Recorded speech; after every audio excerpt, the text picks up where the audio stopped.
밤 공기가 유리창을 핥는 소리가 병실의 희미한 소독약 냄새와 뒤섞였다. 강유라는 낡고 삐걱거리는 간이 의자에 앉아 앙상하게 마른 어머니 박미숙의 손을 잡고 있었다. 어머니의 거친 숨소리는 꺼져가는 촛불처럼 위태로웠고 연결된 생명 유지 장치의 기계음만이 이 방의 유일한 리듬이었다. 의사의 냉정한 목소리가 귓가에 다시 울렸다. 지금 당장 수술하지 않으면 마음의 준비를 하셔야 합니다. 하지만 유감스럽게도 수술비가 보증금만이라도 먼저 해결이 되어야. 그 보증금이라는 단어는 천근만근의 무게로 유라를 짓눌렀다. 그녀가 가진 전 재산을 털어도 턱없이 부족한 금액이었다. 지난 몇 달간 유라는 명문대를 졸업하고도 어머니의 병간호를 위해 아르바이트로 연명해왔다. 그녀의 명석한 두뇌와 빼어난 능력은 이 절망적인 현실 앞에서 아무런 힘도 발휘하지 못했다.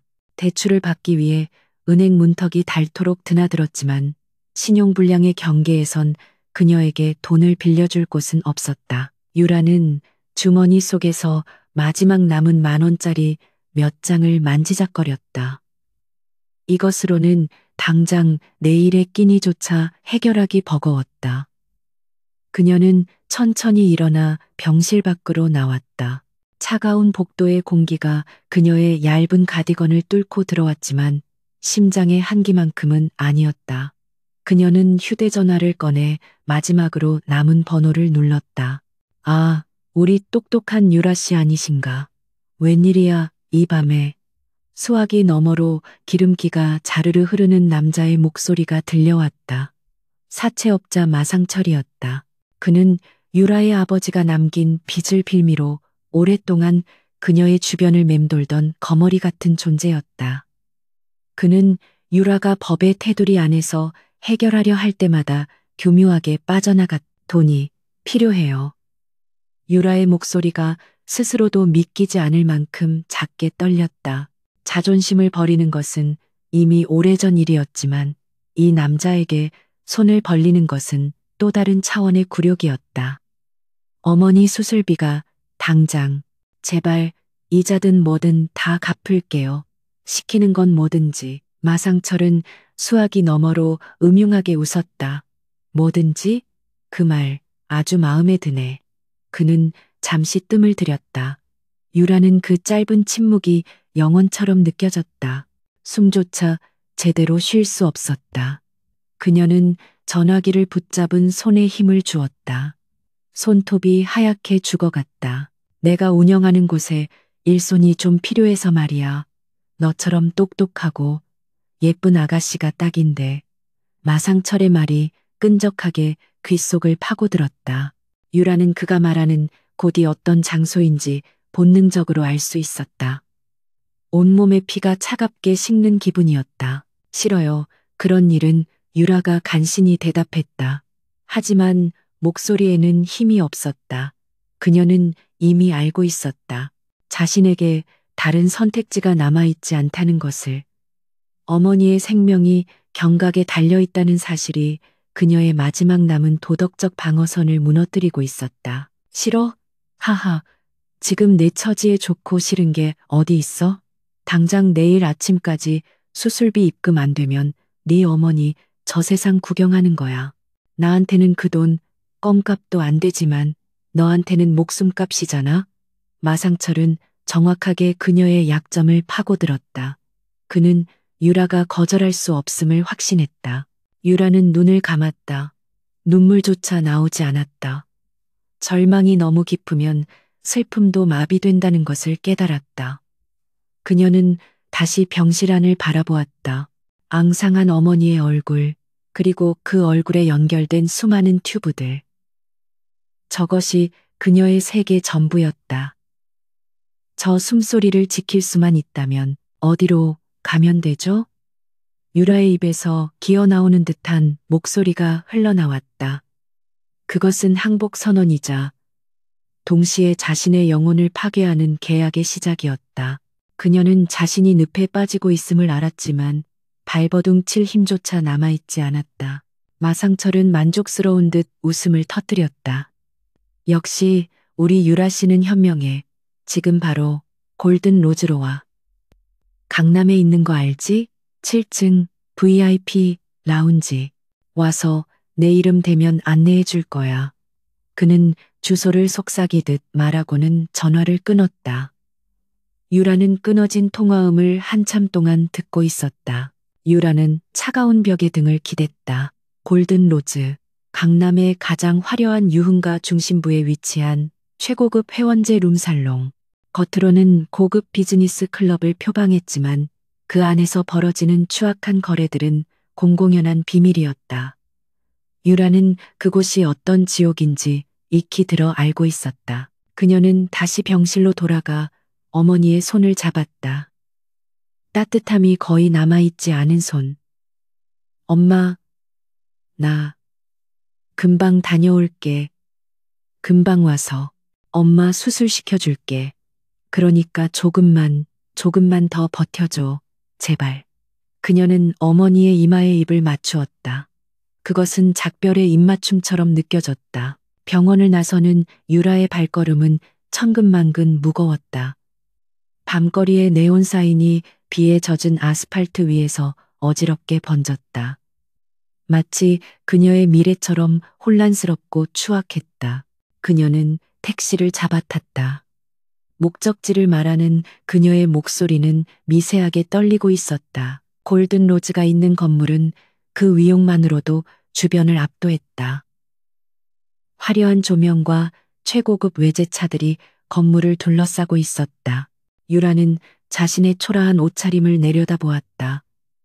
몇 년 전 취업 면접을 위해 샀던 낡은 정장이었다.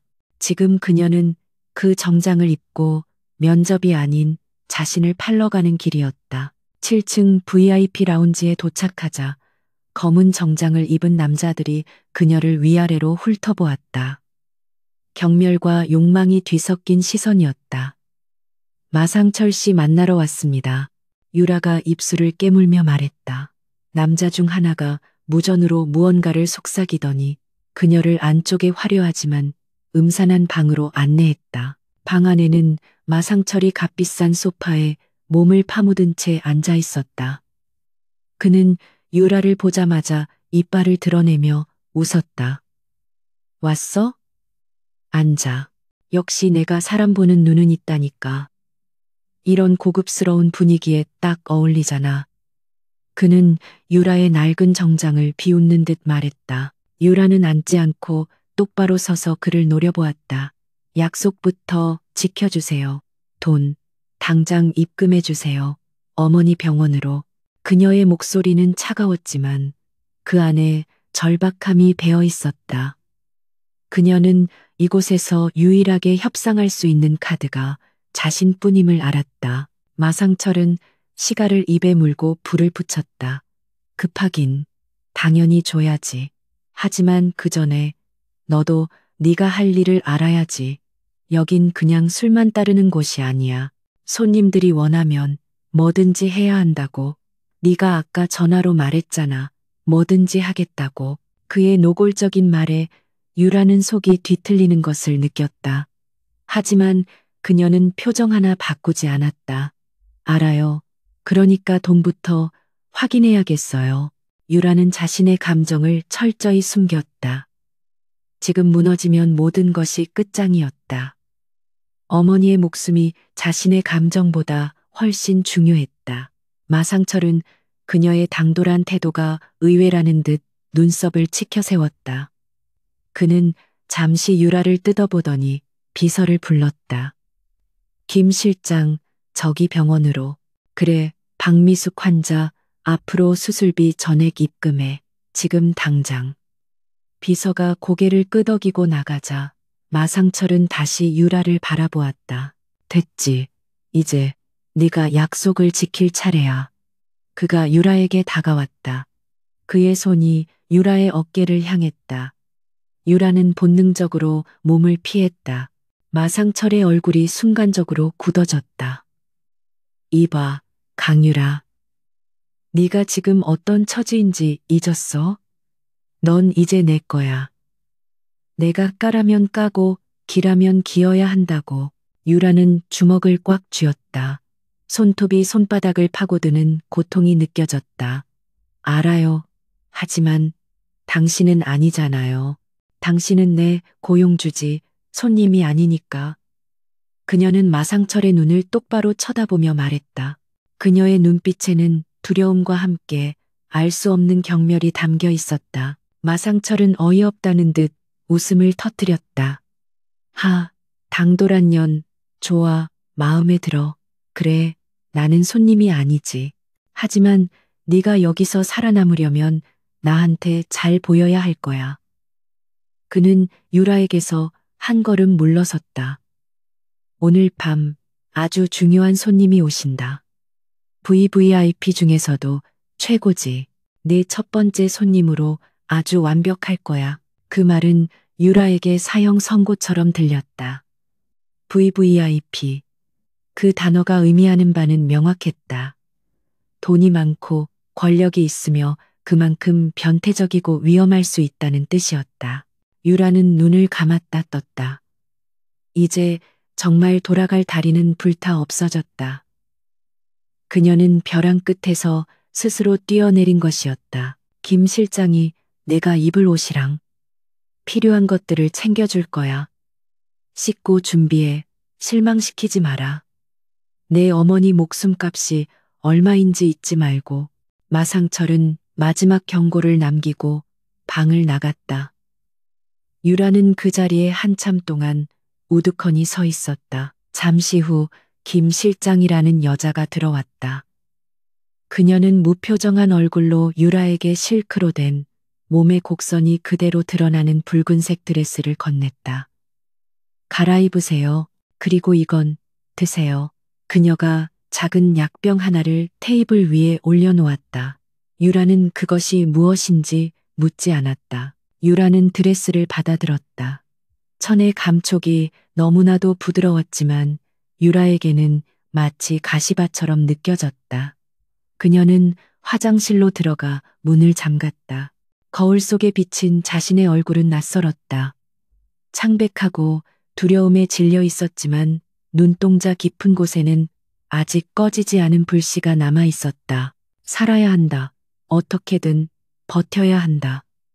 유라는 스스로에게 다짐했다. 어머니를 위해서, 그리고 언젠가 이 지옥에서 벗어나 마상철 같은 인간들에게 복수하기 위해서 그녀는 천천히 낡은 정장을 벗었다.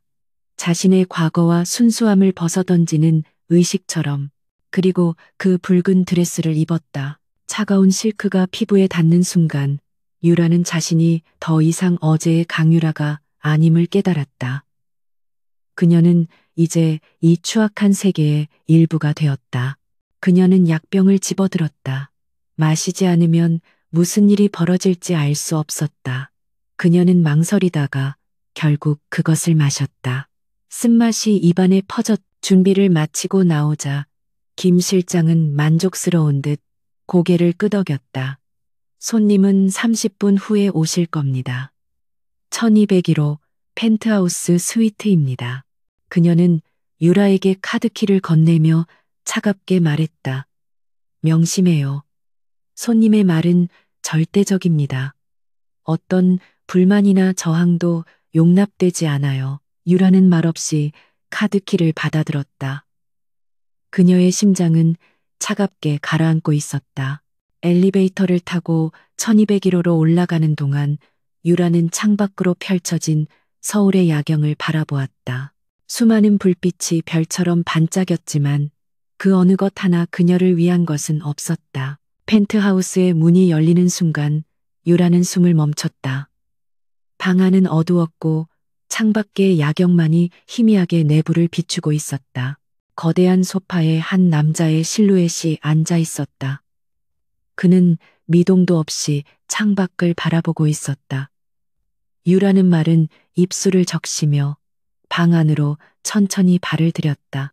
절망의 밤이 이제 막 시작되고 있었다. 방 안의 공기는 무겁고 서늘했다. 유라는 심장이 발밑까지 떨어지는 것을 느끼며 억지로 발걸음을 옮겼다. 남자의 실루엣은 여전히 창밖을 향해 미동도 없었다. 그는 마치 도시의 야경을 소유한 왕처럼 혹은 그 야경의 일부가 되어버린 석상처럼 보였다. 유라는 방 한가운데서 멈춰 섰다. 저 마상철 씨가 보내서 왔습니다. 그녀의 목소리는 물에 젖은 솜처럼 무겁게 가라앉았다. 약 기운 때문인지 혹은 극도의 긴장감 때문인지 머리가 어지럽고 속이 메스꺼웠다. 그녀는 자신이 지금 무슨 말을 하고 있는지도 정확히 인지하기 어려웠다. 그제야 남자가 천천히 고개를 돌렸다. 어둠 속에서 그의 얼굴은 잘 보이지 않았지만 날카로운 턱선과 깊은 눈매가 어렴풋이 드러났다. 그는 유라를 향해 손짓했다. 가까이 오라는 무언의 명령이었다. 유라는 숨을 참고 천천히 그에게 다가갔다. 소파 앞 값비싼 카펫이 그녀의 발을 올가매는 듯했다. 남자는 유라를 머리부터 발끝까지 천천히 훑어보았다. 그 시선에는 노골적인 욕망이나 흥분 대신 차가운 평가와 알 수 없는 피로감이 담겨 있었다. 안지. 그가 낮은 목소리로 말했다. 유라가 망설이자 그는 자신이 앉은 소파의 먼 끝을 턱으로 가리켰다. 유라는 조심스럽게 소파 끝에 걸터 앉았다. 붉은 실크 드레스가 허벅지 위로 아슬아슬하게 말려 올라갔다. 그녀는 필사적으로 치맛자락을 끌어내렸다. 그 작은 움직임에 남자의 입가에 희미한 조소가 스쳤다. 마상철이 얼마를 불렀나? 남자의 질문은 예상외로 직설적이었다. 유라는 당황했다. 이런 식의 대화를 예상하지 못했다. 그녀는 뭐라고 대답해야 할지 몰랐다. 남자는 고개를 저었다. 됐어. 궁금하지도 않으니까. 그는 테이블 위에 놓인 위스키 병을 가리켰다. 술이나 따라. 유라는 떨리는 손으로 위스키 병을 집어들었다. 그녀의 손이 너무 심하게 떨려 유리병과 잔이 부딪히며 날카로운 소리를 냈다. 남자는 그 모습을 지켜보다가 거칠게 잔을 빼앗아 들었다. 그만둬. 보고 있기 답답하군. 그는 병째로 위스키를 한 모금 마셨다. 순간 방 안의 전화벨이 날카롭게 울렸다. 남자는 전화를 받았다. 그래, 알았다. 지금 가지. 시끄럽게 굴지 말고 처리해. 그는 전화를 끊고 자리에서 일어났다. 유라는 그가 자신을 어떻게 할 것인지 몰라 공포에 질린 채 그를 바라보았다. 남자는 유라를 지나쳐 문으로 향했다. 오늘은 그냥 쉬어. 마상철에게는 내가 알아서 말하지. 그는 문을 열고 나가려다 잠시 멈췄다. 그리고 그 드레스 너한테 어울리지 않아. 그 말을 끝으로 그는 어둠 속으로 사라졌다. 문이 닫히는 소리가 유라의 심장을 철렁하게 만들었다. 유라는 한참 동안 그 자리에 못 박힌 듯 앉아 있었다. 무슨 일이 일어난 것인지 알 수 없었다. 안도감과 함께 더 큰 혼란이 밀려왔다. 그녀는 구원받은 것인가 아니면 더 깊은 나락의 시작일 뿐인가. 그날 밤 유라는 텅 빈 펜트하우스에서 뜬 눈으로 밤을 지새웠다. 하지만 그것은 폭풍 전의 고요일 뿐이었다.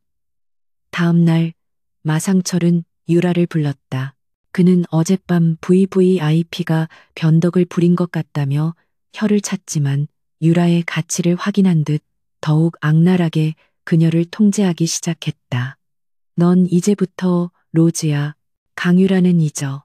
여기서 로즈는 내가 시키는 대로만 하면 돼. 그날부터 유라의 지옥이 본격적으로 시작되었다. 그녀는 골든로즈의 다른 여자들과 마찬가지로 화려한 드레스를 입고 억지 미소를 지으며 술을 따라야 했다. 그녀가 상대해야 하는 손님들은 부와 권력을 가졌지만 그만큼 오만하고 부패한 인간들이었다. 어떤 밤에는 늙은 대기업 임원이 그녀의 손을 잡고 추잡한 농담을 던졌다. 유라는 속이 뒤틀리는 것을 참으며 미소를 지어야 했다. 우리 로즈는 웃는 게 제일 예뻐. 자, 이 잔 받으면 내가 이번 계약건 하나 밀어주지. 그는 유라를 단순한 접대부가 아닌 거래의 도구로 취급했다. 또 다른 밤에는 갓 돈벼락을 맞은 듯한 졸부가 그녀에게 돈다발을 던지며 모욕적인 말을 퍼부었다. 이봐, 너 얼마면 돼? 네가 그렇게 비싸다며? 마상철이 아주 침이 마르게 칭찬하던데. 유라는 바닥에 흩어진 돈을 보며 입술을 깨물었다. 그녀의 존엄성이 그 돈과 함께 짓밟히는 기분이었다. 유라는 매일 밤 자신을 죽였다. 술에 취한 손님들의 추태를 견디고 동료 아가씨들의 시기와 경멸 어린 시선을 감내해야 했다. 그녀들은 유라가 마상철의 특별 관리 대상이라는 것을 알고 있었고 그것이 유라를 더욱 고립시켰다. 쟤는 뭐가 잘났다고 저렇게 튕겨? 어차피 몸 팔러 온 주제에 유라는 아무에게도 대꾸하지 않았다. 그녀는 그저 버텼다.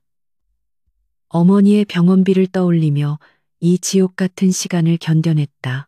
그녀는 마상철이 주는 최소한의 생활비를 제외한 모든 돈이 어머니의 치료비로 들어가는 것을 확인하며 하루하루를 연명했다. 하지만 유라는 그저 당하고만 있지는 않았다. 그녀의 명석한 두뇌는 이 절망적인 상황 속에서도 날카롭게 빛나고 있었다. 그녀는 손님들이 술에 취해 무심코 내뱉는 대화들을 놓치지 않았다. 그들은 유라를 가구처럼 취급했고 그녀 앞에서 온갖 비밀스러운 이야기들을 서슴없이 나누었다. 이번 5 프로젝트 비자금은 마 사장이 알아서 처리해 줄 거야. 윤 의원님, 그쪽 라인만 잘 타면 다음 공천은 따놓은 당상이지. JH그룹 한태준 회장, 그놈 아주 깐깐해서 우리가 파고들 틈이 없어. 유라는 그 이름들, 직함들, 그리고 오고 가는 은밀한 거래들을 머릿속에 새겼다. 그녀는 화장실에 가는 척하며 혹은 술을 가져오는 척하며 그들의 대화를 조합했다. 마상철이 골든로즈를 단순한 유흥업소가 아닌 정재계 인사들의 불법적인 로비와 거래의 장으로 이용하고 있다는 것을 깨달았다.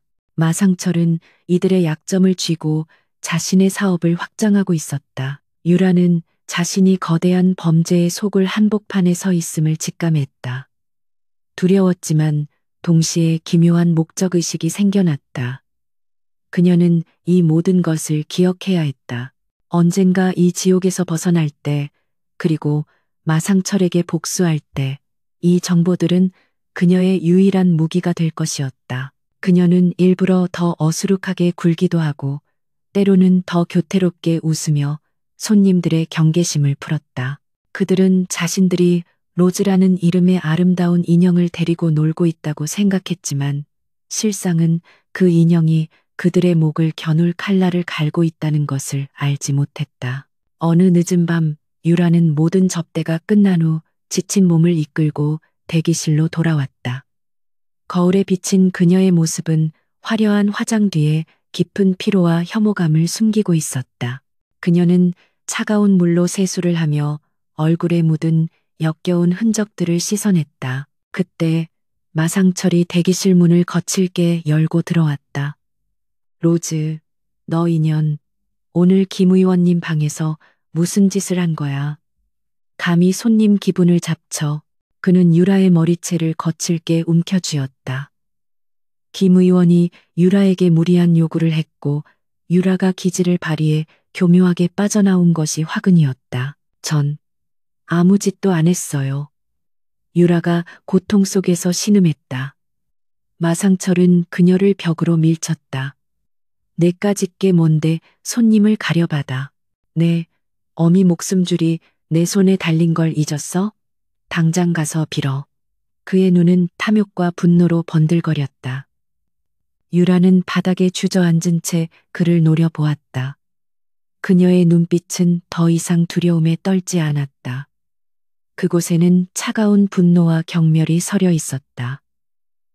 내가 지금은 당신 발밑에 있지만 반드시 당신을 끌어내릴 거야. 내 모든 것을 걸고. 마상철은 유라의 그 기세에 잠시 주춤했다. 하지만 이내 비웃음을 터뜨렸다. 미친년. 네가 뭘 할 수 있는데? 넌 그냥 내 상품이야. 네가 발버둥 칠수록 네 어미는 더 빨리 죽어갈 뿐이라고.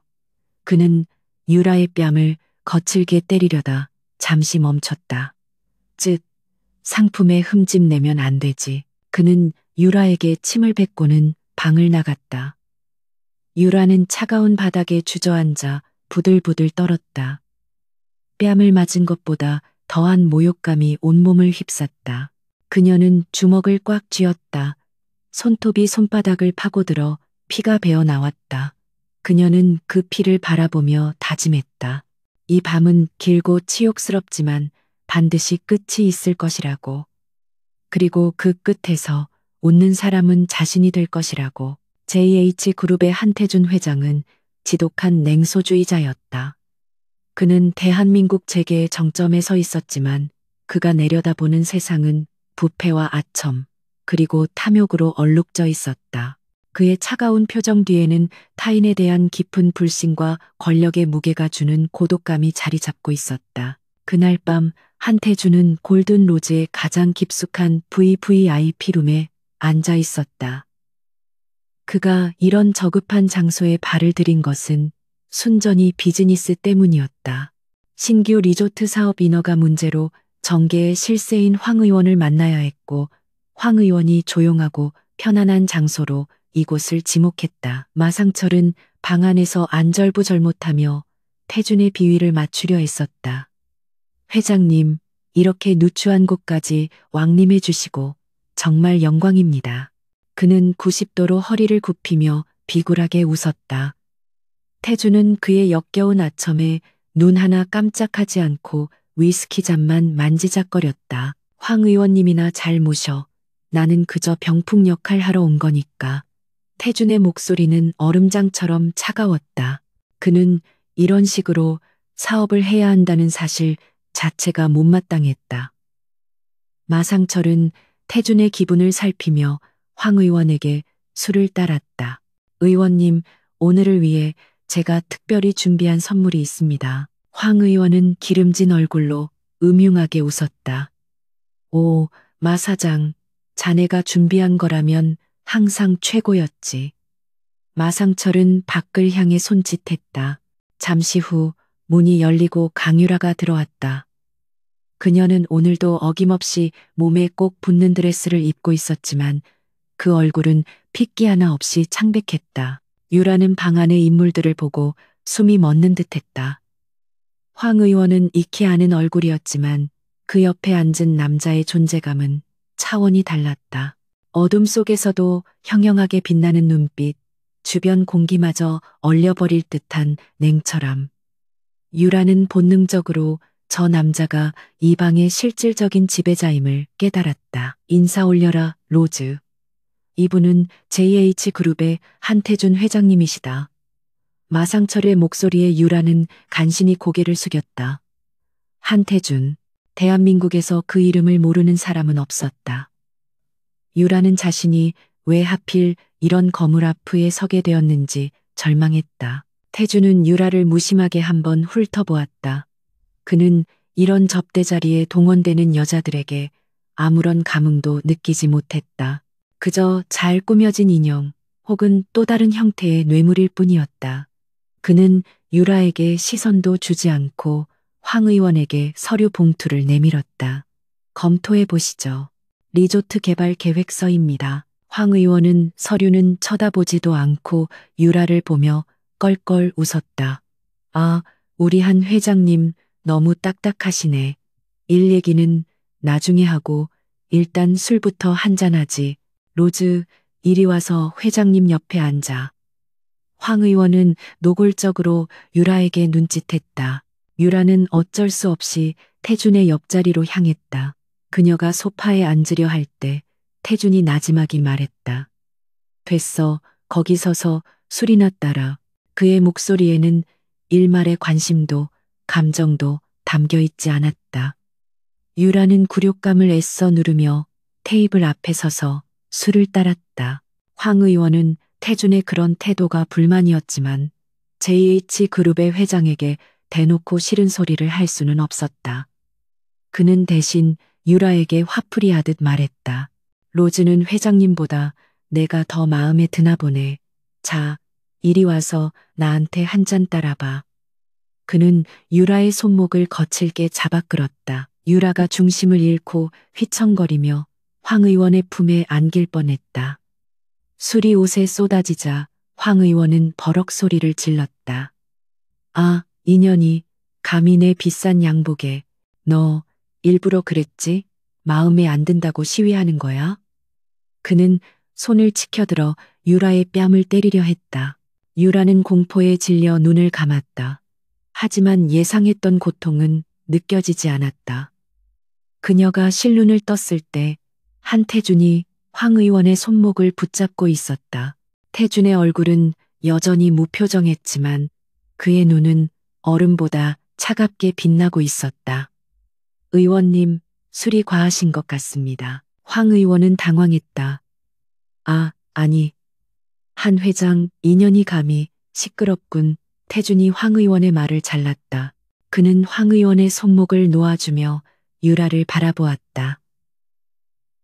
유라는 여전히 두려움에 떨고 있었지만 그 눈빛만은 굴복하지 않고 꼿꼿했다. 그때 유라가 입을 열었다. 그녀는 떨리는 목소리를 애써 감추며 황 의원에게 고개를 숙였다. 죄송합니다, 의원님. 제가 실수가 많았습니다. 하지만 의원님 양복은 걱정하지 않으셔도 될 것 같습니다. 이 원단은 알코올의 강한 특수 소재라 지금 바로 닦아내면 얼룩이 남지 않습니다. 방안의 순간 정적이 흘렀다. 황 의원도 마상철도 심지어 한태준도 유라의 입에서 그런 말이 나올 줄은 예상하지 못했다. 유라는 태연하게 물수건을 가져와 황 의원의 옷을 닦아내며 말을 이었다. 이런 고급 원단은 세탁보다 즉각적인 처리가 중요하죠. 의원님처럼 중요한 분께서는 옷 하나에도 격식이 필요하시니까요. 그것은 사과였지만 동시에 황 의원의 무지함을 지적하고 그의 체면을 세워주는 고도의 화법이었다. 황 의원은 불그락 푸르락 하던 얼굴이 이내 머쓱해졌다. 그래. 자네가 뭘 좀 아는군. 그는 헛기침을 하며 유라에게서 손을 뗐다. 한태준은 그 모든 과정을 말없이 지켜보고 있었다. 그의 눈에 처음으로 흥미로운 빛이 감돌았다. 저 여자는 다른 여자들과 달랐다. 굴욕적인 상황에서도 자신의 가치를 증명해내는 지성과 품격. 이런 구정물 속에서 피어난 연꽃 같은 모습이었다. 그는 유라의 얼굴을 찬찬히 뜯어보았다. 화려한 화장 속에 가려진 지적인 이목구비, 그리고 무엇보다도 절망 속에서도 빛을 잃지 않는 그 강인한 눈빛. 태주는 몇 주 전 어두운 펜트하우스에서 만났던 그 여자아이를 떠올렸다. 그때는 너무 어둡고 순식간이라 얼굴을 제대로 보지 못했다. 설마 그는 고개를 저었다. 우연일 뿐이라고 생각했다. 하지만 유라의 그 눈빛은 태준의 뇌리에 깊이 밝혔다. 그는 이런 종류의 감정을 느껴본 지 오래였다. 그것은 단순한 호기심을 넘어선 어떤 강렬한 끌림이었다. 황 의원은 분위기를 수습하려 했었다. 허허, 놀랐네. 마 사장, 어디서 이런 보물을 데려왔어? 교육을 아주 잘 시켰네. 마상철은 식은땀을 닦으며 아첨했다. 아닙니다. 다 의원님과 회장님을 잘 모시려는 저의 충심이죠. 태주는 자리에서 일어섰다.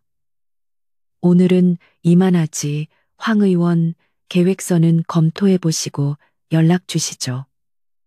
그는 더 이상 이 역겨운 자리에 머무르고 싶지 않았다. 그가 문을 향해 걸어갈 때 마상철이 다급하게 따라붙었다. 회장님, 저 로즈가 마음에 드셨습니까? 오늘 밤 태주는 마상철을 차갑게 노려보았다. 그 눈빛에 마상철은 말을 삼켰다. 더러운 수작 부릴 생각 마. 네가 무슨 짓을 하고 다니는지 내가 모를 거라 생각하지 마.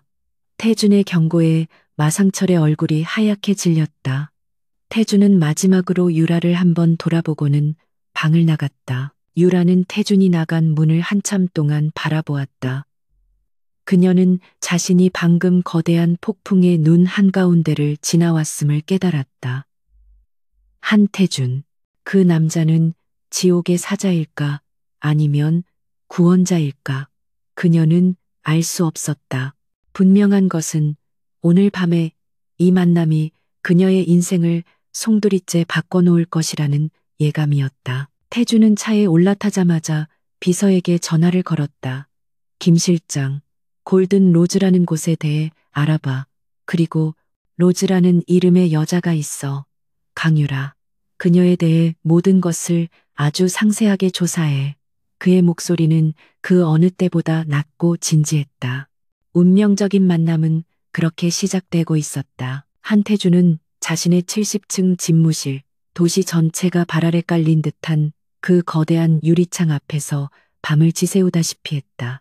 그의 머릿속은 온통 어젯밤 골든 로즈에서의 일로 복잡했다. 특히 강유라 로즈라고 불리던 그 여자의 눈빛이 떠나지 않았다. 모욕 속에서도 꺾이지 않던 그 꼿꼿함, 그리고 위기 상황에서 빛을 발하던 기지와 지성. 그는 수많은 아첨꾼과 탐욕스러운 인간들 사이에서 신물이 나 있던 터였다. 모두가 그에게 무언가를 원했고 진심을 가장한 거짓으로 그를 둘러쌌다. 하지만 어젯밤 그 구정물 속에서 본 눈빛은 진흙 속에서 발견한 다이아몬드 원석처럼 날 것 그대로의 빛을 뿜어내고 있었다. 회장님, 김 실장의 조용한 목소리가 그의 상념을 깨뜨렸다. 요청하신 자료입니다. 태준이 돌아섰다. 김 실장은 단정한 서류 봉투를 책상 위에 올려놓았다. 태준은 말없이 봉투를 집어들었다. 그의 손짓 한 번에 김 실장은 조용히 물러나 문을 닫았다. 태준은 소파에 깊숙이 몸을 묻고 서류를 펼쳤다. 첫 장은 강유라의 이력서였다. 대한민국 최고 명문대학을 수석으로 졸업한 이력, 각종 공모전 수상 경력, 그리고 완벽에 가까운 외국어 실력. 그녀는 어디에 내놓아도 탐낼 만한 인재였다. 다음 장으로 넘어가자 태준의 미간이 깊게 패였다. 아버지의 사업 실패와 함께 남겨진 막대한 사채, 그리고 그 사채의 주인은 마상철이었다. 서류에는 유라가 어머니의 병원비를 감당하기 위해 지난 몇 달간 겪어온 절망적인 과정이 건조한 사실들로 나열되어 있었다. 박미숙, 유라의 어머니, 희귀 심장 질환, 긴급 이식 수술, 그리고 천문학적인 병원비. 유라가 합법적인 모든 수단을 시도했으나 신용불량의 낙인 앞에서 좌절해야 했던 기록들. 마지막 장에는 그녀가 골든 로즈에 발을 들인 날짜가 찍혀 있었다. 태준은 서류를 덮고 눈을 감았다. 분노가 치밀었지만 그것은 유라에 대한 것이 아니었다. 한 인간의 잠재력을 이토록 무참하게 짓밟아버린 이 부조리한 시스템과 그 시스템의 가장 어두운 곳에서 기생하는 마상철 같은 버러지들에 대한 분노였다. 그는 문득 몇 주 전 펜트하우스에서 만났던 그 겁에 질린 여자아이를 떠올렸다. 어둠 속에서 제대로 보지 못했던 얼굴. 하지만 지금 이 서류 속의 사진과 그날의 실루엣이 겹쳐졌다. 동일 인물이었다. 그는 그날 밤 자신도 모르는 사이에 이미 그녀의 인생에 개입했던 것이다. 결정은 빨랐다. 한태준은 감상에 젖어 자선 사업을 벌이는 사람이 아니었다. 그의 모든 행동은 철저한 계산과 이익을 기반으로 했다. 그리고 그는 강유라라는 자산이 마상철 같은 자의 손에서 썩어가도록 내버려 둘 수 없다고 판단했다. 그것은 지독한 낭비였다. 그는 인터폰을 눌렀다. 김 실장, 지금 당장 마상철 사장을 내 사무실로 불러. 무슨 수를 써서라도 30분 안에 내 앞에 데려다 놔. 그의 목소리는 명령의 불복종을 허용하지 않는 절대자의 그것이었다. 마상철은 자신이 왜 JH그룹 최고층 회장실로 불려왔는지 도무지 영문을 알 수 없었다. 그는 어젯밤 한태준의 심기를 건드린 것 때문에 문책당할까봐 전전긍긍하며 태준의 거대한 책상 앞에 섰다. 회장님, 어인일로 이런 누추한 놈을. 태준은 그를 자리에도 앉히지 않고 서류 한 장을 테이블 위로 툭 던졌다. 강유라, 네가 데리고 있는 로즈 말이다. 마상철은 그 이름에 화들짝 놀랐다. 네, 아, 그 애가 혹시 회장님께 무슨 실수를. 입 다물어. 태준의 차가운 목소리가 마상철의 말을 잘랐다. 그 아이, 아버지가 남긴 빚 때문에 네게 발목 잡혀 있더군. 원금의 이자까지. 총액이 얼마지? 태준은 마치 시장에서 물건값을 흥정하듯 태연하게 물었다. 마상철은 눈알을 굴리며 재빨리 계산했다. 그게 회장님, 그년이 아주 물건입니다. 회장님께서도 보셨잔. 가격을 물었다. 태준이 책상을 손가락으로 두드렸다. 그 소리가 마상철의 심장을 조였다. 한 5억 정도 됩니다. 회장님. 워낙 급한 불을 꺼준 거라 이자가 좀 붙어서. 태준은 피식 웃었다. 5억, 고작 그 돈 때문에 그런 인재를 썩히고 있었단 말인가. 그는 수표첩을 꺼내 망설임 없이 무언가를 적어 내밀었다. 여기 10억이다. 마상철은 자신의 눈을 의심했다. 수표에 적힌 10억이라는 숫자에 그의 심장이 미친 듯이 뛰었다. 이걸 저에게. 왜, 그 아이의 계약서 갑시다. 지금부터 강유라는 내 소속이야. 네가 가진 모든 차용증, 서류, 그리고 그 아이와 관련된 모든 것을 이 돈과 맞바꾸는 거다. 태준의 말은 협상이 아닌 통보였다. 마상철은 순간 망설였다.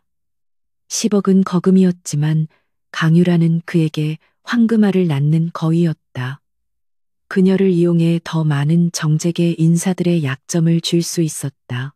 하지만 회장님, 그건 좀 상도덕이라는 게. 상도덕? 태준이 차갑게 웃었다. 내 놈 입에서 그런 단어가 나오는군.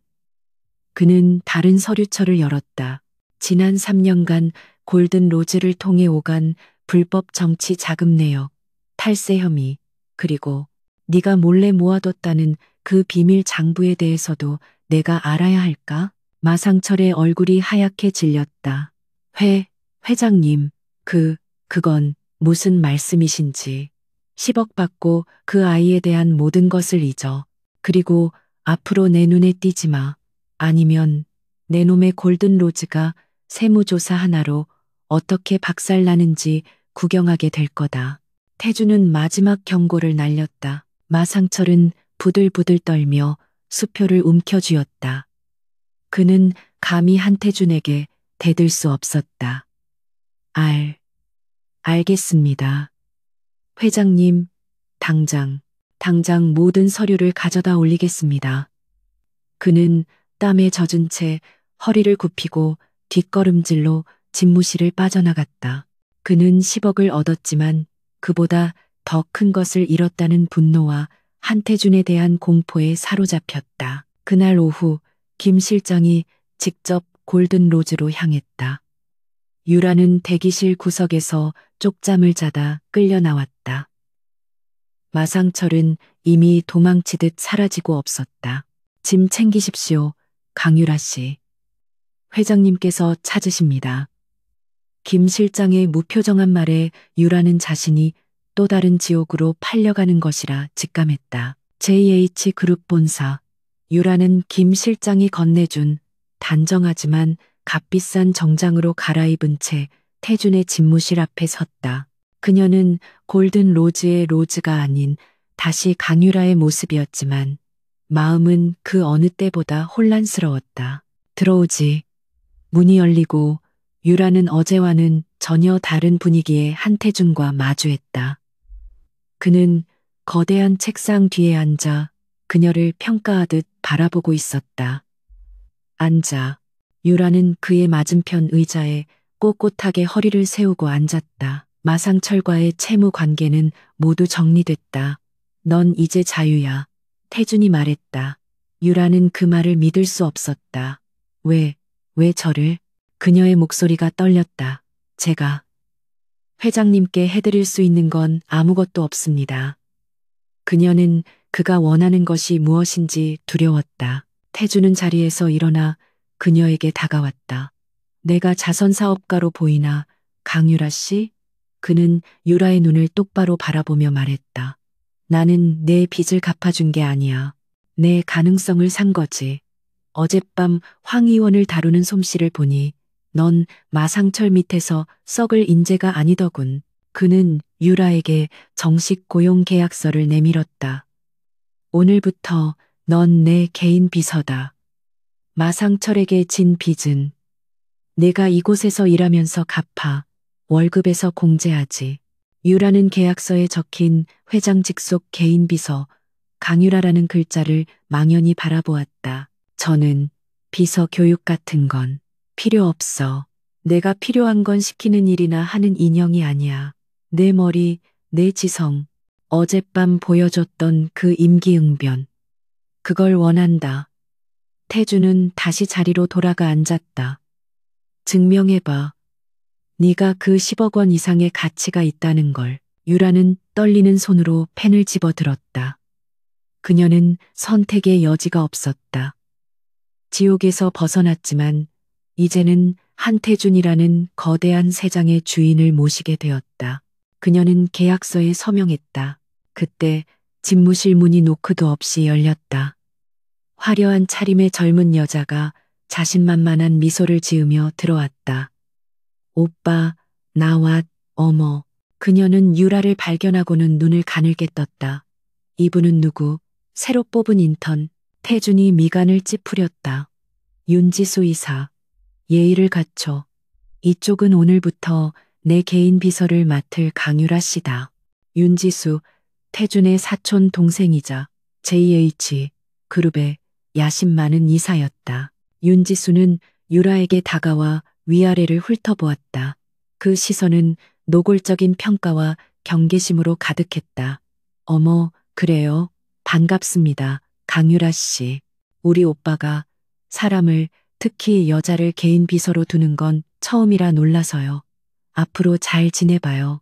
그녀의 목소리는 꿀처럼 달았지만 그 안에는 날카로운 가시가 숨겨져 있었다. 유라는 윤지수의 악수를 받으며 직감했다. 이 거대한 성에서 그녀의 진짜 시련은 이제부터 시작이라는 것을. 구원의 손길은 동시에 또 다른 의심과 질투의 시작이었다. 강유라가 한태준의 개인 비서가 된 지 한 달이 지났다. JH그룹의 심장부인 70층 회장실은 초고속으로 돌아가는 거대한 두뇌와도 같았다. 유라는 그곳에서 자신의 모든 능력을 쏟아부어야 했다. 그녀는 스펀지처럼 모든 것을 흡수했고 하룻밤에 수백 페이지짜리 보고서를 완벽하게 요약해냈다. 태주는 그녀에게 단 한 번의 실수도 용납하지 않았다. 그는 유라의 한계를 시험하듯 매일 더 복잡하고 정교한 업무를 지시했다. 유라는 그 모든 것을 기대 이상으로 처리해냈다. 그녀의 명석함은 단순한 일 처리를 넘어 태준의 전략적인 의도까지 파악하는 수준에 이르렀다. 이탈리아 베르티사와의 MA 협상이 교착 상태입니다. 윤지수 이사가 직접 나섰지만 베르티 측의 저항이 완강합니다. 김 실장의 보고에 태준은 미간을 좁혔다. 베르티사는 JH그룹의 신성장 동력인 바이오테크 분야의 핵심 기술을 보유한 곳이었다. 태준은 유라를 불렀다. 강비서, 베르티사 관련 자료 30분 안에 요약해서 보고해. 내가 놓친 부분이 뭔지, 그들의 진짜 속내가 뭔지. 유라는 1초의 망설임도 없이 대답했다. 이미 준비되어 있습니다, 회장님. 그녀는 태준이 묻기 전에 이미 모든 자료를 분석해 놓았던 것이다. 유라는 태준의 책상에 얇은 보고서를 올려놓았다. 베르티 측이 원하는 것은 돈이 아닙니다, 회장님. 그들은 가업을 잇는다는 자부심, 그리고 창업주의 철학을 지키는 것을 중요하게 생각합니다. 그녀는 베르티 CEO의 최근 인터뷰와 그가 기고한 칼럼들을 분석한 자료를 첨부했다. 윤지수 이사님은 효율성과 수익성을 강조하셨지만 그것이 오히려 그들의 반발을 산 것 같습니다. 그들은 자신들의 기술이 돈벌이 수단으로 전락하는 것을 두려워하고 있습니다. 유라의 분석은 날카로웠다. 그녀는 숫자가 아닌 사람의 마음을 읽어낸 것이었다. 한태준의 눈이 빛났다. 그는 즉시 윤지수 이사와 화상 연결을 했다. 그리고 유라가 분석한 내용을 토대로 협상 전략의 전면 수정을 지시했다. 수익성 얘기는 집어치워 기술의 계승과 발전을 약속해. 창업주 기념관이라도 지어주겠다고 해. 윤지수는 모니터 너머로 불쾌한 기색을 숨기지 못했다. 오빠, 하지만 그건 비효율적이에요. 감성파리로 비즈니스를 내 말대로 해. 태준의 목소리는 단호했다. 그리고 그날 오후 베르티 측에서 태도를 바꿔 협상 테이블에 다시 앉겠다는 연락이 왔다. 그날 밤 태준은 집무실에 홀로 남아 유라가 작성한 보고서를 다시 읽고 있었다. 그녀의 통찰력은 그가 예상했던 것 이상이었다. 강유라는 단순한 비서가 아니었다.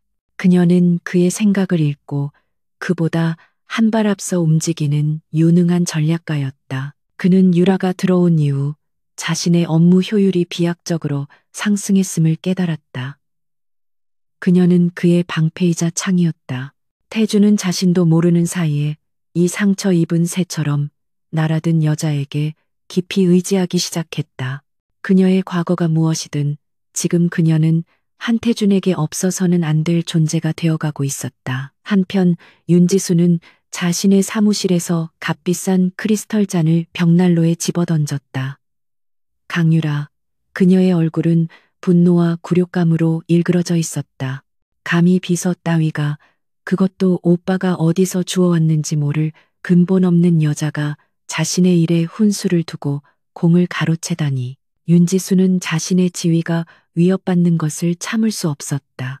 한태준은 그녀에게 유일한 경쟁자이자 넘어야 할 산이었고 그 오빠의 곁에서 저렇게 총애를 받는 여자의 존재는 눈엣 가시였다. 전현이 오빠를 홀린 게 틀림없어. 도대체 정체가 뭐야? 그녀는 즉시 비서실장을 불렀다. 흥신소. 아니, 업계 최고 보안업체에 연락해. 강유라라는 여자 뒷조사 좀 해봐. 태어나서부터 지금까지 모든 걸 샅샅이 뒤져. 특히 JH그룹에 들어오기 직전 몇 달간 뭘 했는지. 먼지 한 톨이라도 찾아내. 윤지수의 눈이 섬뜩하게 빛났다. 그녀는 강유라의 약점을 찾아내 그녀를 한태준의 눈앞에서 가장 비참한 방식으로 끌어내릴 작정이었다. 그녀는 자신의 자리를 위협하는 것은 그 무엇이든 용납할 수 없었다. 오만한 그녀의 계획은 그렇게 조용히 그리고 치밀하게 시작되었다. 유라는 윤지수의 이런 음모를 까맣게 모른 채 오직 일에만 매달렸다. 어머니의 병세는 태준의 도움으로 고용한 최고의 의료진 덕분에 기적처럼 호전되고 있었다. 그녀는 매일 밤 병원에 들러 어머니의 손을 잡고 다시 회사 근처의 작은 오피스텔로 돌아와 쓰러지듯 잠드는 생활을 반복했다. 마상철의 악몽에서 벗어난 것 같았다.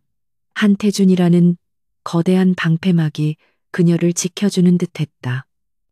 그녀는 이 평화가 비록 빚으로 얻은 것이라 할지라도 영원하길 바랐다. 하지만 지옥은 그녀를 그렇게 쉽게 놓아주지 않았다. 그날 밤 유라는 야근을 마치고 지친 몸을 이끌고 오피스텔로 돌아왔다. 엘리베이터에서 내린 그녀는 자신의 현관문 앞에 누군가 놓아둔 작은 상자를 발견했다. 주문한 물건이 없었기에 의아했지만 그녀는 대수롭지 않게 상자를 집어들고 집 안으로 들어갔다. 상자 안에는 값비싼 초콜릿도 선물도 아닌 싸구려 선불폰 하나가 들어있었다. 유라가 그것을 집어드는 순간 전화벨이 날카롭게 울렸다. 유라의 심장이 바닥으로 쿵 떨어졌다. 불길한 예감이 그녀의 온몸을 휘감았다. 떨리는 손으로 통화 버튼을 눌렀다.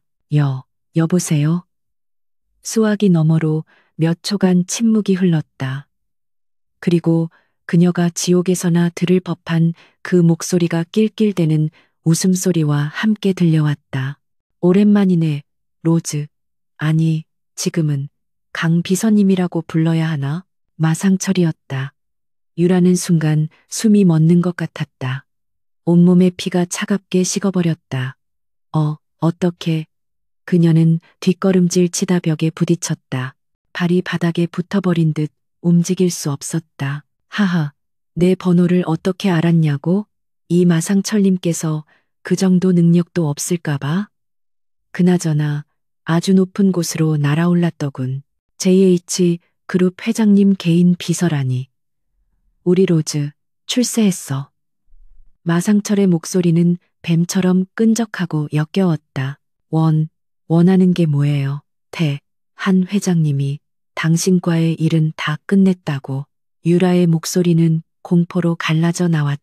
그녀는 자신이 다시 그 늪으로 끌려 들어가고 있음을 직감했다. 끝내? 겨우 10억에? 그 잘난 한태준이 너한테 10억을 썼더군.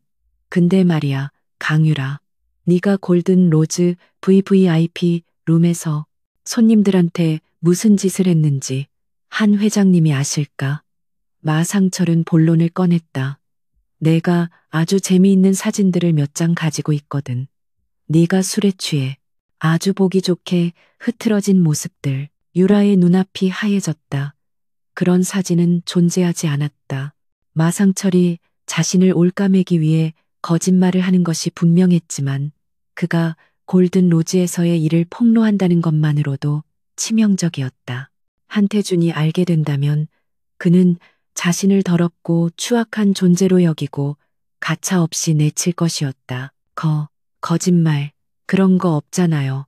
있고 없고는 중요하지 않아. 한태준 귀에 그 말이 들어가는 순간 넌 끝이라고. 안 그래? 마상철은 유라의 심리를 정확하게 꿰뚫고 있었다. 네, 그 똑똑한 머리로 생각해봐. 네가 지금 누리는 그 모든 것. 내 어미 병원비까지 한태준이 다 끊어버릴 거야. 유라는 절망감에 주저앉았다. 제발, 그만하세요. 원하는 게 뭐예요? 그녀의 목소리는 이제 애원에 가까웠다. 글쎄다. 일단 네가 얼마나 가치 있는지 다시 확인해 봐야겠어.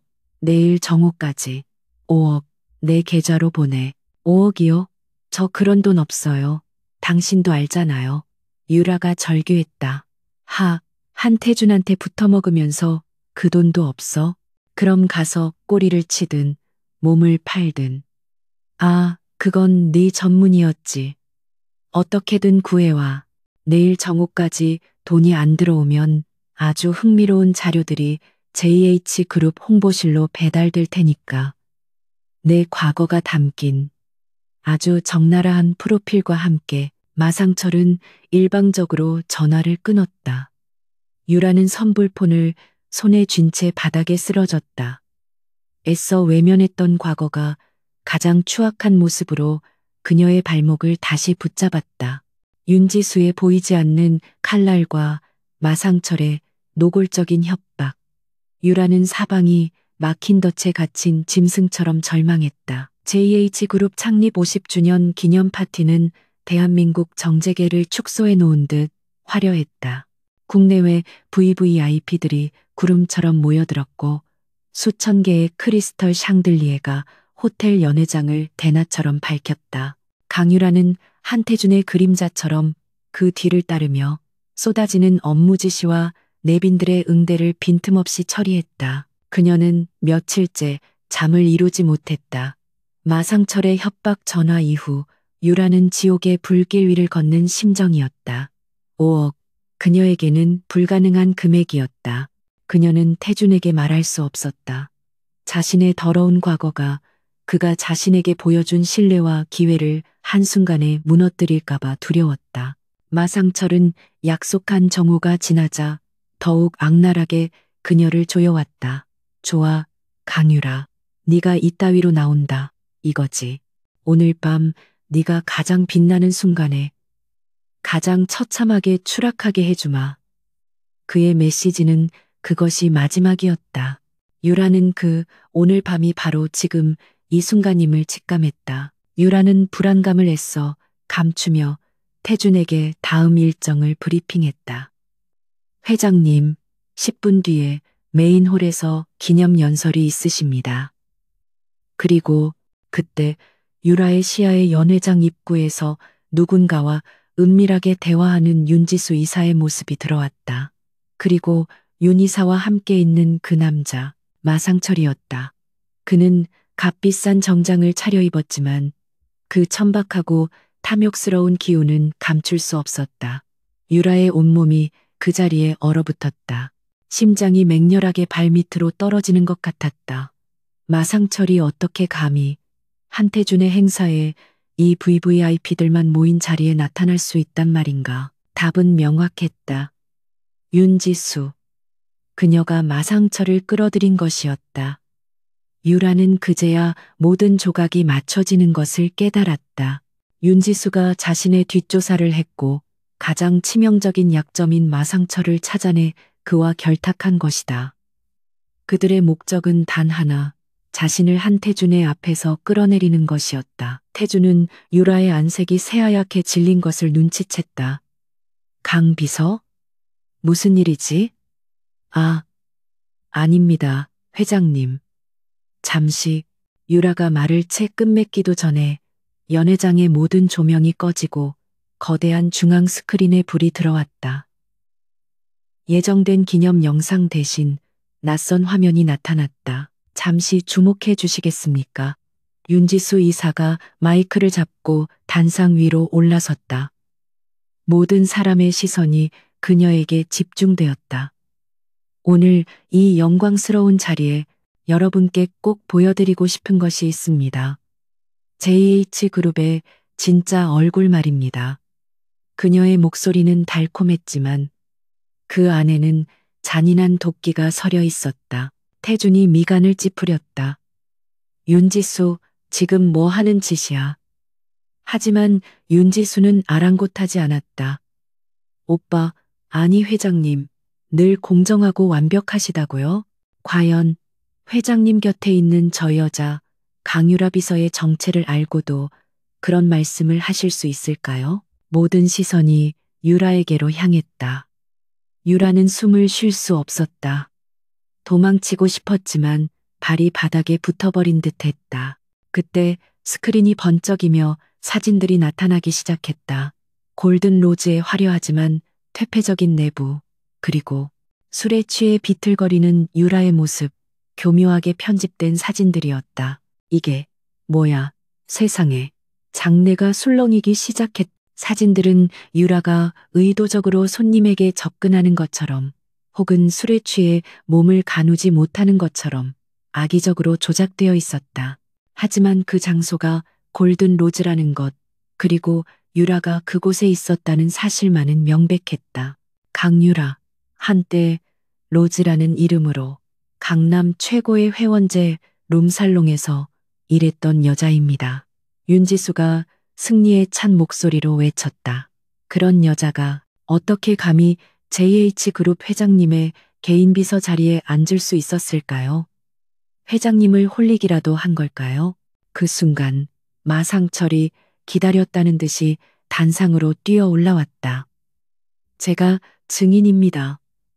저 여자는 제 업소에서 일하던 접대부였습니다.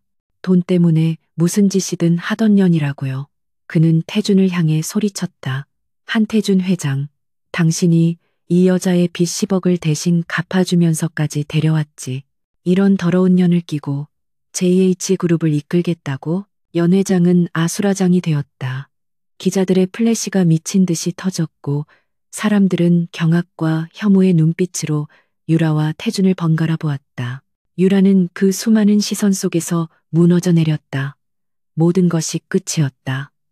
그녀가 애써 지키려 했던 모든 것, 어머니의 생명, 그리고 태준의 신뢰까지도 그녀는 그 자리에 주저앉아 얼굴을 감쌌다.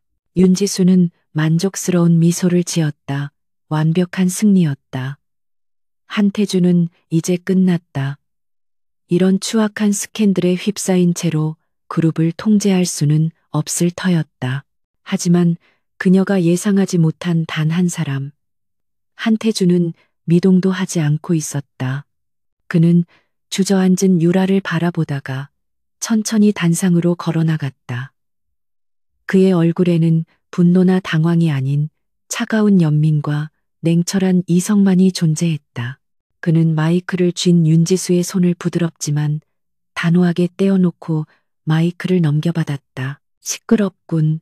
태준의 낮은 목소리가 장내에 울려 퍼지자 소란스럽던 연회장이 순간 조용해졌다. 그는 마상철을 바라보았다. 마상철. 내 놈이 감히 이 자리에 발을 들여? 마상철은 잠시 주춤했지만 윤지수를 믿고 큰 소리쳤다. 왜 찔리나? 내가 거짓말이라도. 윤지수 이사. 태준이 마상철의 말을 끊고 사촌 동생을 바라보았다. 네가 고작 이런 버러지와 손을 잡고 나를 끌어내리려 했다니. 실망이 크군. 윤지수의 얼굴이 굳어졌다. 무슨 소리예요, 오빠. 나는 그룹의 명예를 위해. 명예? 강유라 비서의 과거. 내가 모를 것 같았나? 태준의 폭탄 선언에 장내가 다시 술렁였다. 유라조차 고개를 들어 믿을 수 없다는 듯 그를 바라보았다. 태준은 유라에게 시선을 고정한 채 말을 이었다. 나는 강 비서를 처음 만난 날 그녀의 모든 것을 조사했다. 그녀가 왜 골든로즈에 가야 했는지, 병든 어머니를 위해 어떤 절망을 감수해야 했는지 모두 알고 있었어. 그는 다시 마상철을 노려보았다. 그리고 네가 그 아이에게 10억을 뜯어내고도 다시 5억을 협박했다는 사실도 알고 있지. 마상철의 얼굴이 하얗게 질렸다. 그건 모함이야. 모함? 태준이 비웃었다. 김 실장. 그가 신호를 보내자 연 회장의 거대한 스크린이 다시 바뀌었다. 이번에 나타난 것은 마상철과 윤지수가 호텔 카페에서 은밀하게 만나는 CCTV 영상이었다. 돈 봉투가 오고 가고 두 사람이 음흉하게 웃으며 악수하는 장면이 선명하게 잡혔다. 윤지수의 입에서 비명이 터져 나왔다. 마상철은 도망치려 했지만 이미 경호원들이 그의 양팔을 붙잡고 있었다. 태주는 멈추지 않았다. 윤지수 이사는 그룹의 중요 MA 정보를 마상철에게 넘기는 대가로 그가 강 비서를 협박하도록 사주했다.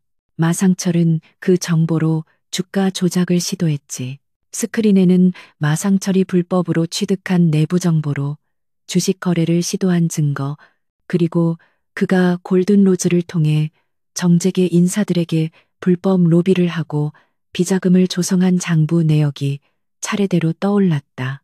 그것은 태준이 김 실장을 통해 오랫동안 비밀리에 수집해온 증거들이었다.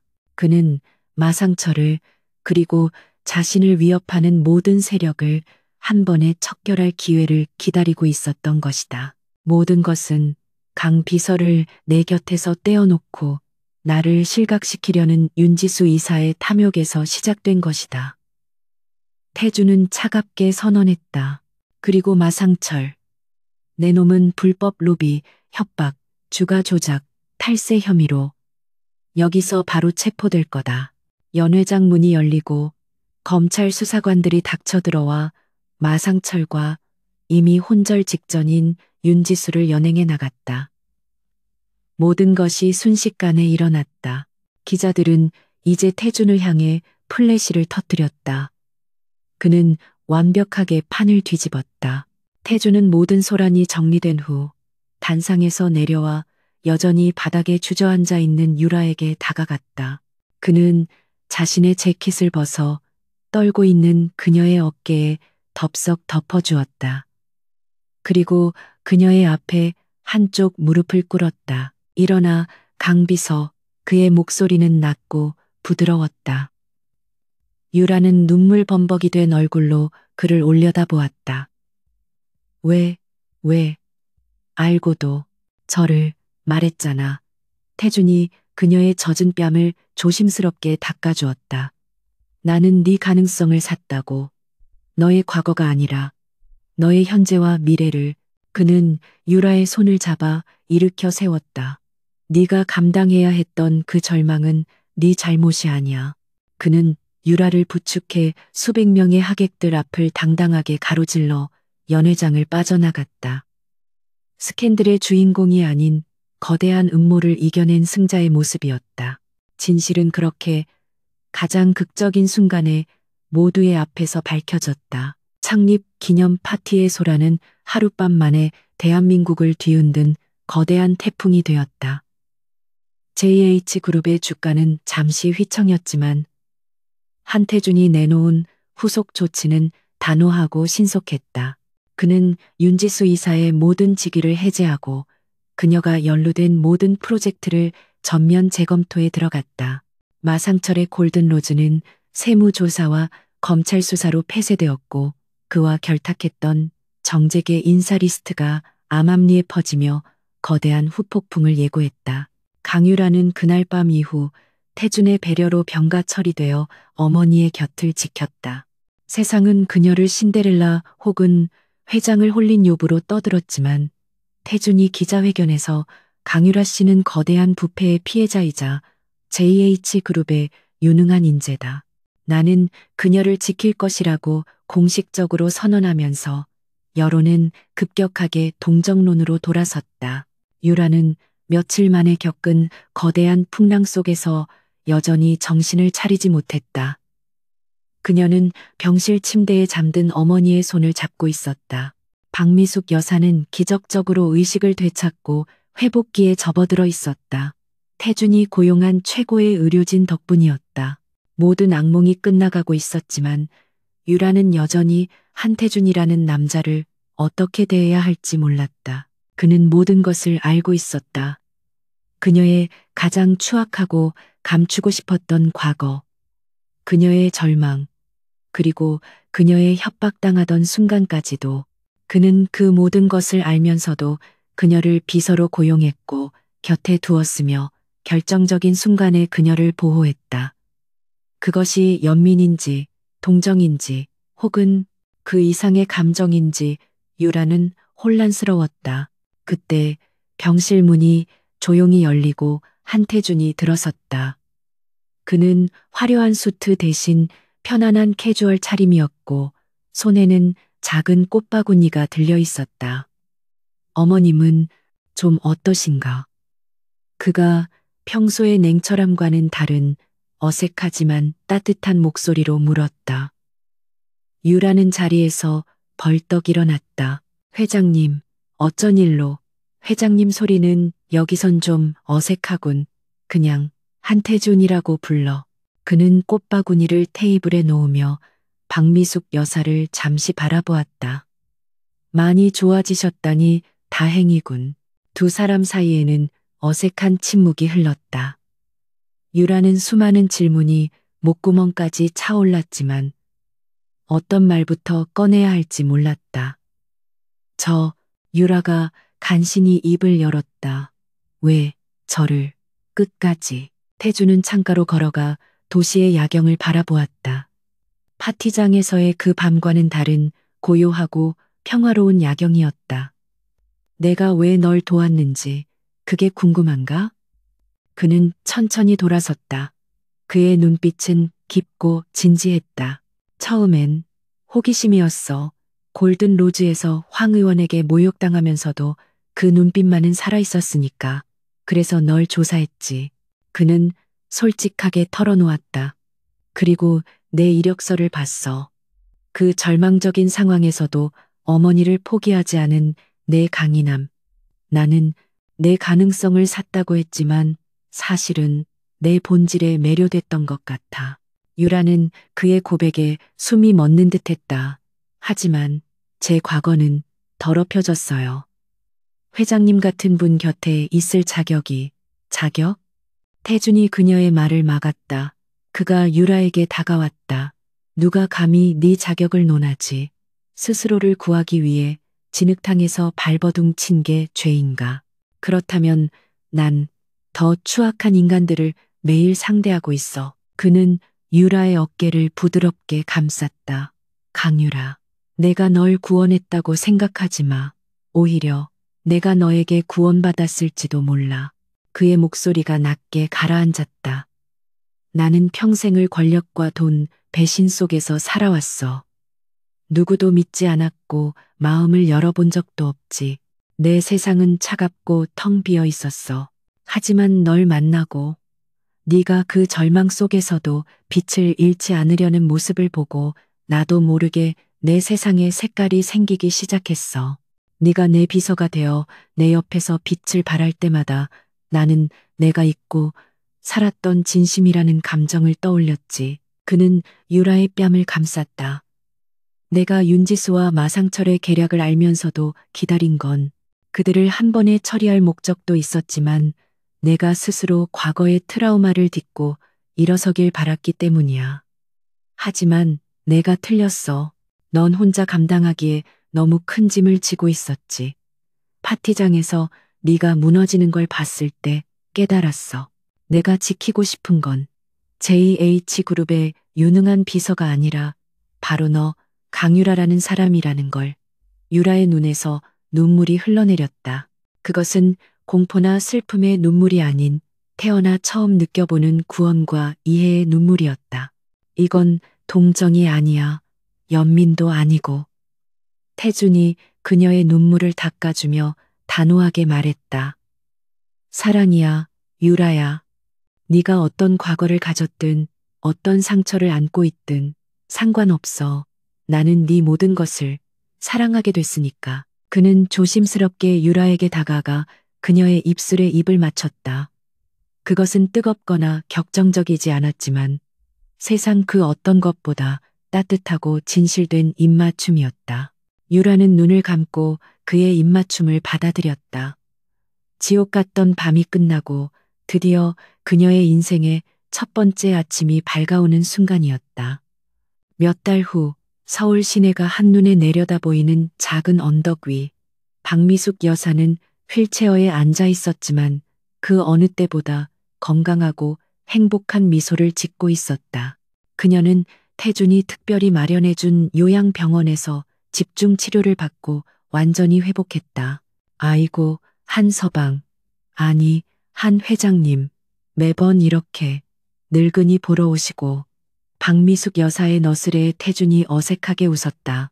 어머님, 그냥 편하게 태준이라고 부르십시오. 어머, 우리 딸은 언제 부를 거야?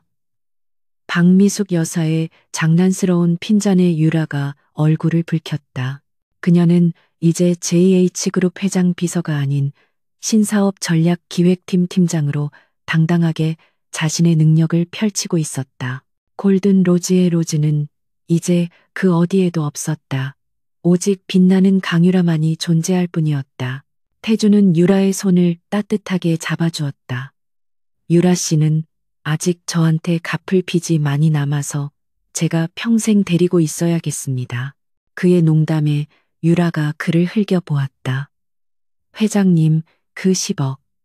이자까지 붙으면 저는 평생 회장님 노예예요. 그럼 기꺼이. 태준이 유라의 이마에 입을 맞추었다. 세 사람은 따스한 봄햇살 아래서 행복하게 웃었다. 병든 어머니를 위해 몸을 팔아야 했던 그녀의 비극적인 과거는 이제 한 남자의 진정한 사랑을 만나 찬란한 미래로 바뀌어가고 있었다. 어두운 밤이 길었기에 그들이 맞이한 아침은 더욱 눈부시게 빛나고 있었다.